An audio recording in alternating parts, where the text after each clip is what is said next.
Questa è la storia di un viaggio imperfetto, caotico e disordinato. Se fosse un libro, le pagine sarebbero piene di pieghe, annotazioni e macchie, con briciole e sabbia nel mezzo, come quel libro che porti sempre con te e vorresti leggere 1000 volte. Questa storia non inizia con C'era una volta, ma con il rumore del vento del deserto, il suono lento delle preghiere dei minareti e il sovrapporsi di lingue lontane. Ahlan wa sahlan fi al-Jordan. Benvenuti in Giordania. Amman è la nostra prima tappa. Con i suoi 5 milioni di abitanti, la capitale della Giordania è considerata uno dei luoghi antichi più abitati al mondo. Sulla collina che sovrasta la città vi è l'antica cittadella, luogo nella quale si sono susseguite decine di civiltà diverse e che sembra un'oasi di tranquillità sopra il caos cittadino. Negli ultimi 20 anni Amman ha subito una notevole espansione e ad oggi è divisa tra la parte occidentale, con i grattacieli, i negozi e le discoteche, e quella orientale, sede della città più antica e tradizionale. Ci tuffiamo poi nella bellissima notte di Amman, che la sera si illumina di 1000 luci colorate e che dà ampia scelta tra locali più occidentali o più tipici. Noi scegliamo il tipico e decidiamo di bere il buonissimo tè medio orientale e fumare lo shisha, da noi meglio conosciuto come narghilè. Siamo ad Amman, siamo riusciti finalmente a lavarci visto che ieri sera non funzionava né l'acqua calda né l'elettricità nel nostro albergo. Ora andiamo a prendere la macchina e partiamo per Madaba. Ci dirigiamo verso Madaba, la nostra seconda tappa, e iniziamo a immergerci nei primi assaggi degli incredibili panorami desertici. Peccato però che il primo imprevisto non si sia fatto attendere molto. Mezz'ora dopo che abbiamo affittato la macchina non funziona più, non si accende più e a quanto pare c'era un problema magico della batteria che un amorevole arabo che non parlava neanche l'inglese ha capito e ha risolto. Dopo aver risolto il problema con la macchina grazie all'aiuto di queste gentilissime persone, lasciamo gli zaini in ostello e iniziamo l'esplorazione dei dintorni di Madaba.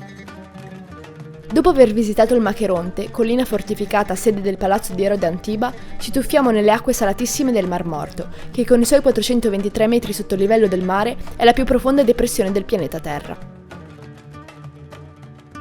Sulla strada che costeggia il Mar Morto ci fermiamo a fare canyoning nell'incredibile Wadi Mujib, il suggestivo canyon che fa da cornice a quello che nella Bibbia era chiamato il fiume Arnon, che sfocia nel Mar Morto.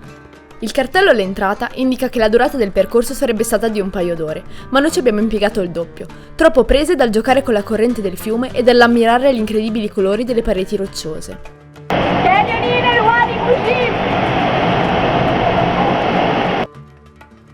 Dopo questa bellissima esperienza ripartiamo, con destinazione Petra, o almeno questo è quello che avevamo programmato. Non so se si sentirà perché la nostra macchina fa un rumore terribile, perché stiamo viaggiando senza marmitta.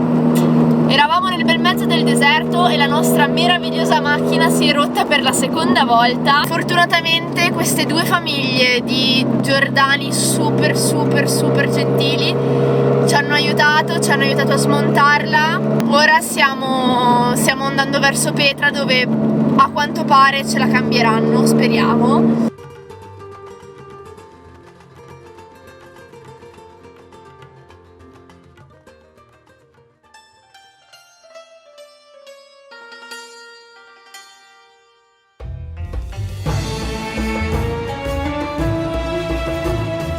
Finalmente raggiungiamo Petra, che nel 2007 è stata dichiarata una delle 7 meraviglie del mondo.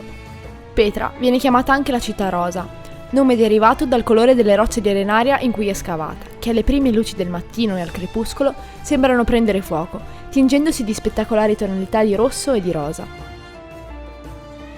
Petra era la capitale dei Nabatei, popolo di mercanti vissuti in Medio Oriente nel IV secolo a.C. e ancora oggi rimane la casa di molti beduini, alcuni dei quali continuano a vivere stabilmente nelle grotte di questo incredibile sito archeologico, mantenendosi, producendo souvenir e trasportando i turisti sui loro asini e cammelli.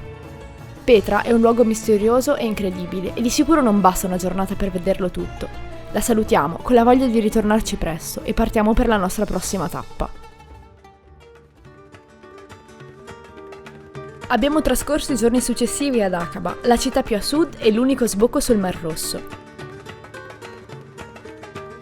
Dall'altra parte del Golfo si possono vedere tre diversi stati, l'Egitto, Israele e l'Arabia Saudita, che distano solo pochi chilometri. Aqaba è anche un ottimo punto per fare immersioni subacquee. A pochi metri di profondità si può osservare la barriera corallina e tutte le specie marine che la popolano.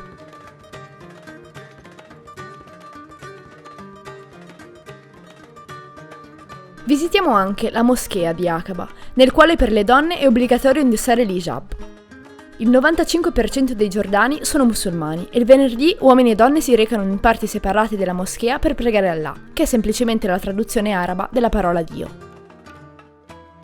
Abbiamo deciso oggi di spostarci coi mezzi e andare a Kerak e sull'autobus per Kerak abbiamo conosciuto 2 poliziotte donne e una di loro ci ha invitato a fare pranzo a casa sua. Lei ora sta facendo la spesa, ci ha lasciato in macchina e adesso andiamo a mangiare a casa sua.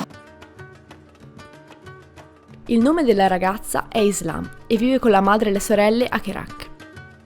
Lei e la sua famiglia ci hanno ospitato per 2 giorni nella loro casa, dimostrandoci ancora una volta quanto accogliente e ospitale sia la gente di questo paese. Dopo averci dato vitto e alloggio, il secondo giorno ci hanno accompagnate nella visita del castello di Kerak.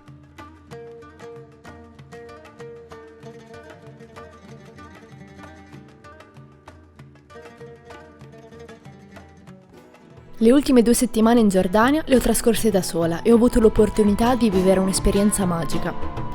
Sono da sola da 4 giorni, diciamo che tutti i piani che avevo fatto sono cambiati. Al momento sono al Khaled Camp nel deserto del Wadi Rum e grazie a conoscenze e amicizie che ho fatto qui, ora sono qua a fare volontariato, volunteering, ovvero do una mano, faccio le pulizie e cose del genere.